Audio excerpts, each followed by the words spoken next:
Well, that's a rough movie. Like, very dark. Not a lot of violence, but the violence is like when there is violence, it's there, and oof.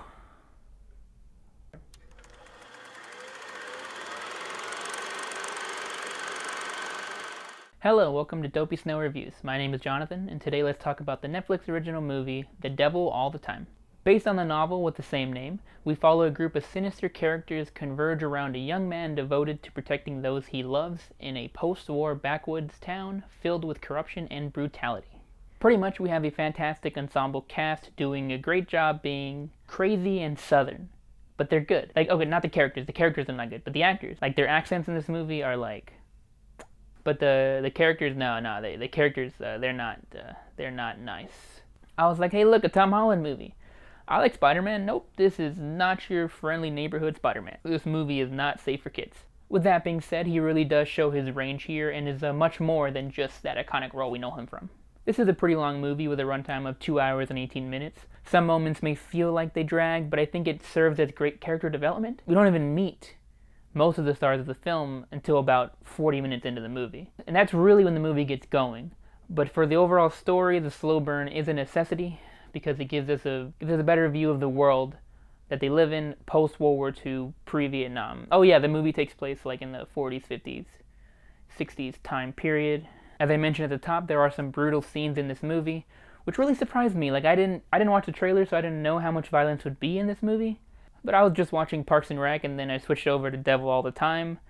When having a Netflix day, you kind of forget about movie ratings. You can accidentally jump from Secret Life of Pets to a dude getting beat into a bloody pulp with a wrench. Minor spoiler there, but who?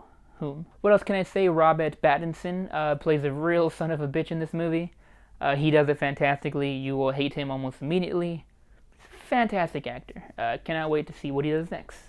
You will recognize a lot of faces in this movie, but I'm going to give a big shout out to Harry Melling, best known for one specific franchise role that I'm not going to say because I don't believe. He plays a preacher here, and he's unrecognizable, and he's great. And I hope to see him in more things soon. So overall, I'm being very complimentary on this movie, but it is also very important to say there's not a lot of like soul and hope here. This is a very dark film with themes that may make you feel uncomfortable. I will say watching this is pretty apparent that every living thing in this movie can be harmed, and that can make it a very hard watch. Just a little warning there.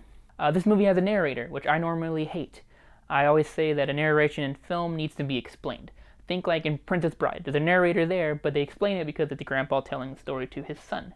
But for me, this movie's kind of an exception. Their narrator here really tells the story like if you're reading it right out of a book. The author of the book actually narrates the movie. That's awesome. Okay, there you go. Sorry I didn't have much fun stuff here for y'all. In my defense, this is not a very fun movie. I think I'm going to have to give it a 7 out of 10 and watch it. It had a lot of stuff in it that I like. No, not the violence, but the act of, like, some of the characters in this movie, the act of people trying to live with good morals and facing obstacles that try to prevent it. It's like trying to fight the devil all the time. Let me know what you thought in the comments below, and remember to give us a like, share, maybe a sub. Here on Dopey Snail, we have new videos every week. Did you know we like to play games as well? Check out our Dopey Snail gaming channel in your free time. Thanks for watching. That's one of those movies where, like, at the end of it, you're like, I think I'm gonna need, like, a drink, because some stuff in there you don't want to see. It's good, though.